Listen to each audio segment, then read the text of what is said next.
Hello, okay. सबसे पहले मैं शुभसिता फाउंडेशन को धन्यवाद देना चाहती हूँ कि ये एक मेरे लिए बहुत ही गौरवपूर्ण संयोग कह सकते हैं कि शुभसिता फाउंडेशन है आपका, और मैं जगत जननी माँ सीता की धरती सीतामढ़ी से आपने मुझे बुलाया है और मैं यहाँ पे पहुँची हूँ, इसके लिए मैं दिल से आभार व्यक्त करना चाहती हूँ। और आपने जो बिहार स्वाभिमान, ये कार्यक्रम का जो टाइटल ही है ना, वो अपने आप में ही बहुत उत्साहित कर देने वाला है, क्योंकि बिहार एक ऐसी जगह है जहां लाख प्रयास कर लो वो कहीं खो नहीं सकते। जैसे भगवान हर जगह है, वैसे बिहारी भी हर जगह पे है। और महावीर की धरती कह लो, बुद्ध की धरती कह लो, या फिर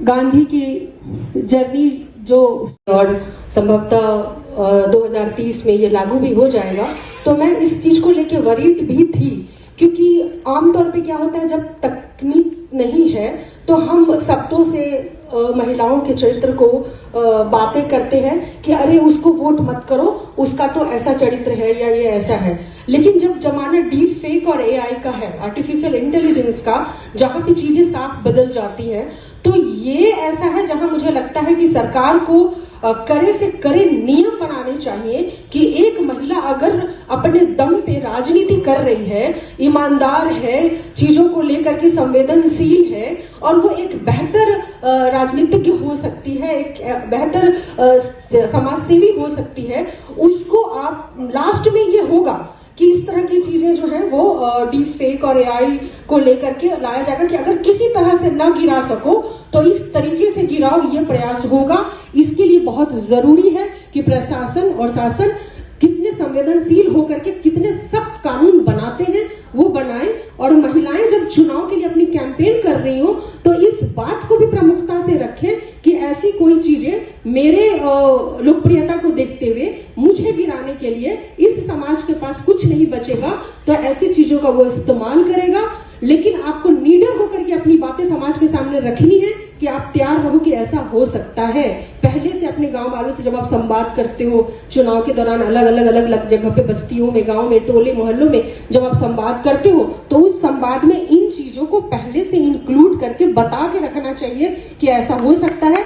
क्योंकि आप जब चुनाव में होते हो तो आपको पता ही नहीं चलता है कि क्या चल रहा है, आपको नहीं पता होता है कि क्या चल रहा होता है। जैसे अभी मैं लोकसभा का चुनाव लड़ रही थी, शिवहर लोकसभा से, तो जब मैं चुनाव लड़ रही थी और मुझे लगता है कि अच्छी लड़ाई रही, जहां पे हार की मार्जिन बहुत ज्यादा होती थी, बहुत मिनिमम वोट से मैं हारी, और मुझे पता ही नहीं, एक जगह एक पतली सी गली थी और वहां की महिलाएं मुझे देखना चाहती थी कि रितु जायसवाल जी से मिलना है, पंचायत के समय से हम उनको फॉलो कर रहे हैं, बहुत अच्छा काम किया है उन्होंने, तो हमें उनसे मिलना है। और अंदर रास्ते नहीं थे, समय कम होता है, बहुत कम वक्त में बहुत क्षेत्र को मैनेज करना होता है, तो मैंने कहा गाड़ी से तो संभव नहीं होगा और पैदल भी बहुत टाइम लगेगा, तो मैं किसी के बाइक पे पीछे बैठ गई।